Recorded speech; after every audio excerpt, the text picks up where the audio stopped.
Seguimos en el aire de FM La Tribu y ya estamos conectados con Alejo Di Riccio, quien hoy sale en formato virtual, pero en vivo, así que estamos felices de este hueco que pudo realizarse en medio del lanzamiento del equipo Transiciones, que es un poco de lo que vamos a hablar esta tarde. Hola Ale, ¿cómo estás?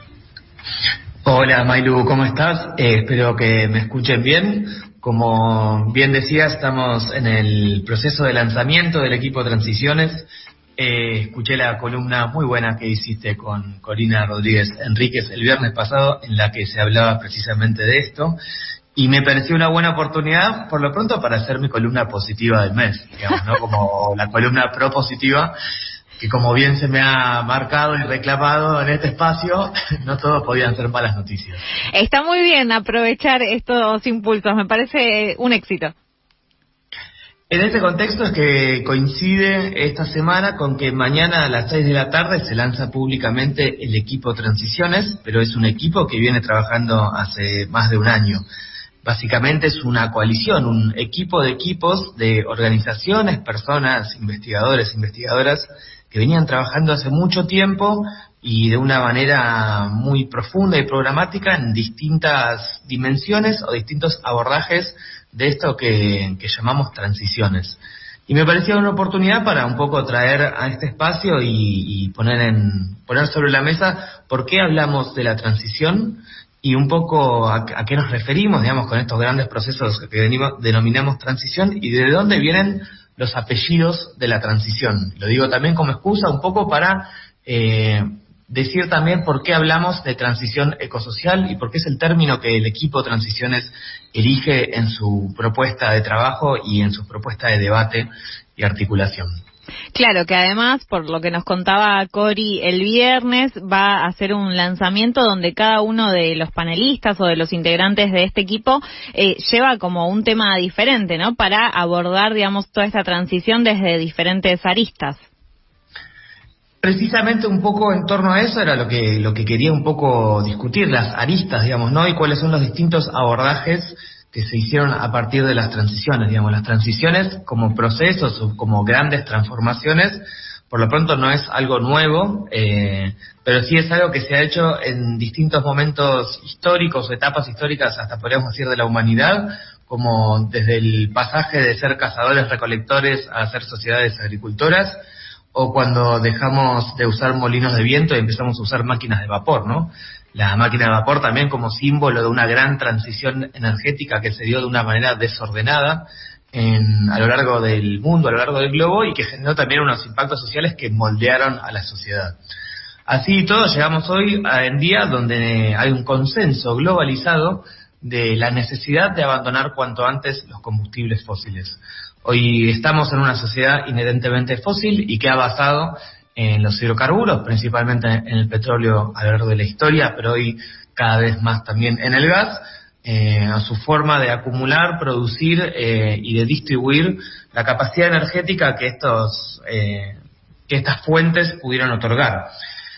Ante esto, lo que sucede es que desde distintas aristas se entiende cómo encarar este proceso, desde distintos actores sociales se entiende cómo debería ser ese cambio y ese pasaje, esa gran transformación que nos toca como sociedades para abandonar paulatinamente los combustibles fósiles, digamos, ¿no? O sea, es posible una transición, hay que, prestar atención a varias cuestiones, pero es posible. Por lo pronto, lo que tenemos que remarcar es que una transición es inevitable. No solamente es posible, sino que eventualmente, sea por condiciones de crisis climática o sea por agotamiento de los recursos, el pasaje, digamos, el abandono de los combustibles fósiles va a suceder, digamos, ¿no? Si bien en otra época se hablaba de que el pico del petróleo ya había pasado y que a partir de los 70s, 80s era irrevocablemente un descenso abrupto, hoy en día parece que todo indica que la vida útil de los combustibles fósiles sigue sobre nosotros y que es políticas las que tienen que acelerar que abandonemos los fósiles, específicamente por los profundos efectos de la crisis climática, que no solamente son futuros, sino ya presentes. Ahora bien, lo que discutimos es, ¿la transición es inevitable? La justicia no, digamos. ¿Cómo va a ser esta transición y cómo va a ser este gran cambio sistémico que nos toca para poder tener otro tipo de energía y para poder discutir otras nociones que la energía nos permite.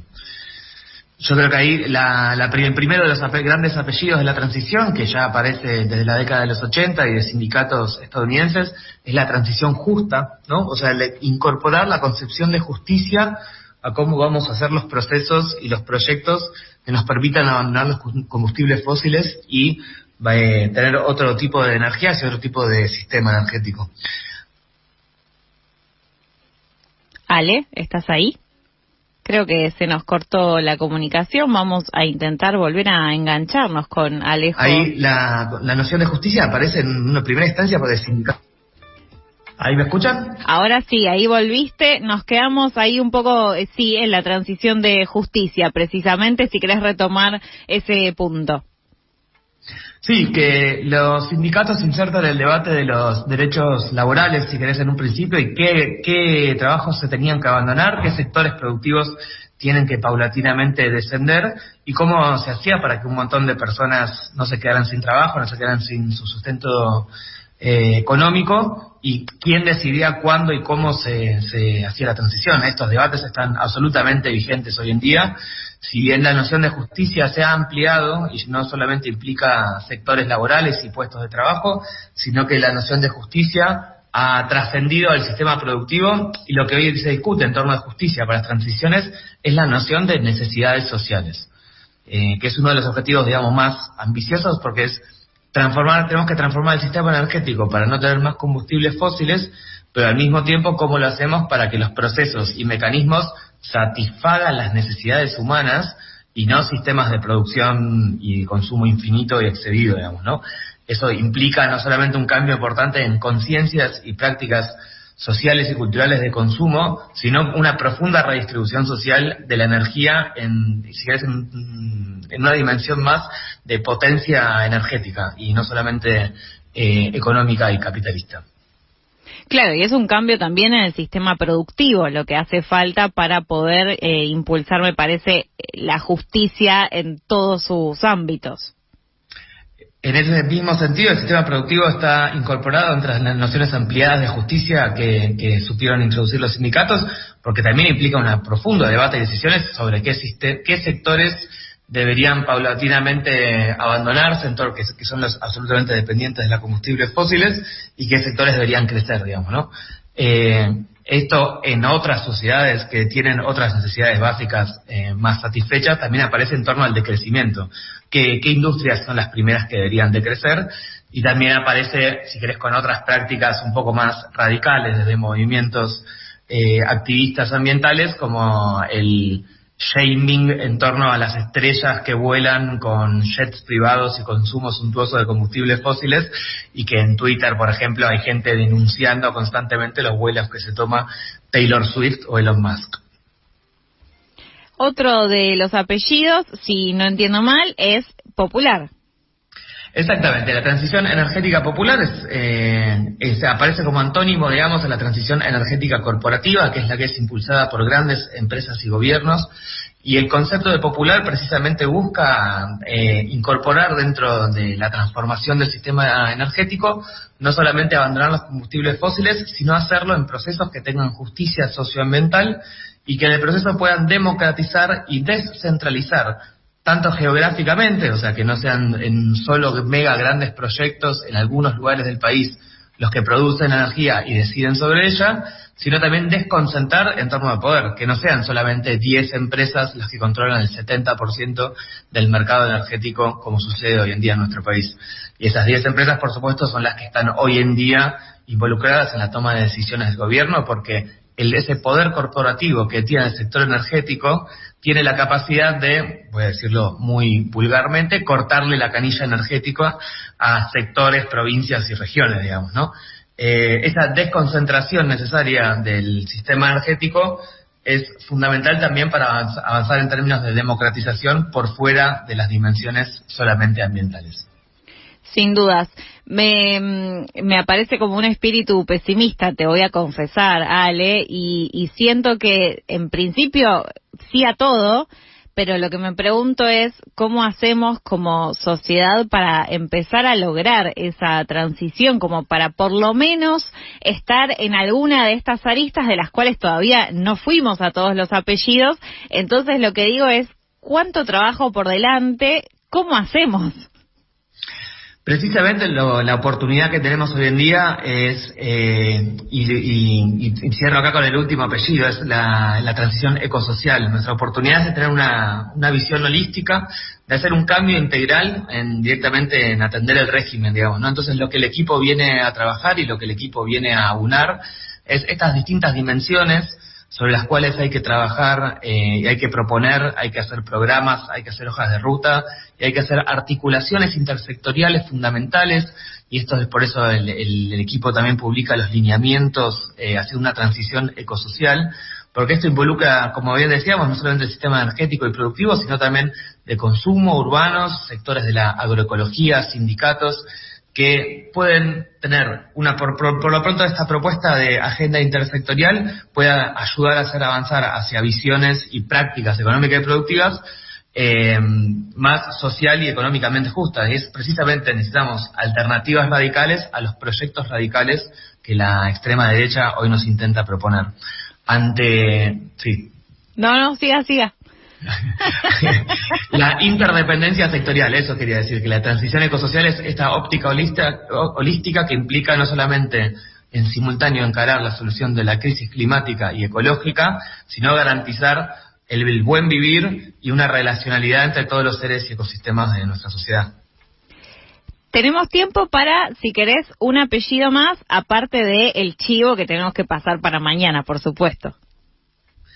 No, más que otro apellido, digamos, porque tenemos, me parece que ecosocial es el que más define en este sentido, y creo que lo que pondría arriba de la mesa para cerrar es que lo que se está trabajando entre un montón de organizaciones que tenían distintos modelos y distintas aristas, como por ejemplo el abordaje que se va a realizar mañana en la actividad pública sobre estado ecosocial, sociedad del cuidado, los sistemas de trabajo y cómo afecta también eso al modelo de transición y a los horizontes que queremos, digamos, ¿no? Como la soberanía y la justicia alimentaria, hídrica, energética, infraestructural nos permiten pensar también lo fundamental de tener un Estado ecosocial y de tener debates democráticos y decisiones profundas y horizontes concretos hacia dónde avanzar entre varios sectores, intersectorialmente.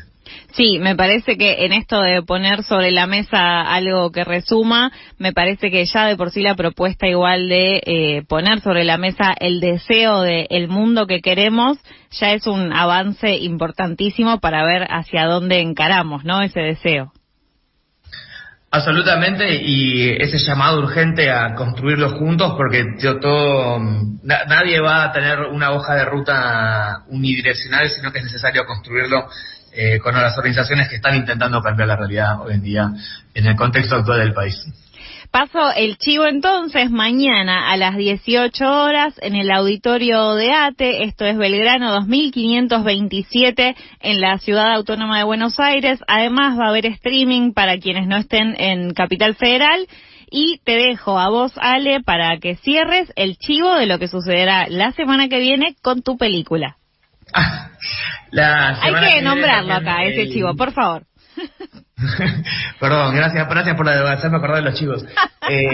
Después de estar representando al equipo de transiciones este miércoles, va a haber función de Por el Paraná el viernes en Rosario, y el otro jueves vamos a estar acá en Ciudad de Buenos Aires en el Museo del Hambre en un ciclo organizado por Vaca Bonsai, pasando por el Paraná, la disputa por el río, y discutiendo también sobre el futuro de los ríos y las cuencas y cómo también llevar estas visiones ecosociales al río Paraná y en general a los bienes comunes de nuestro país.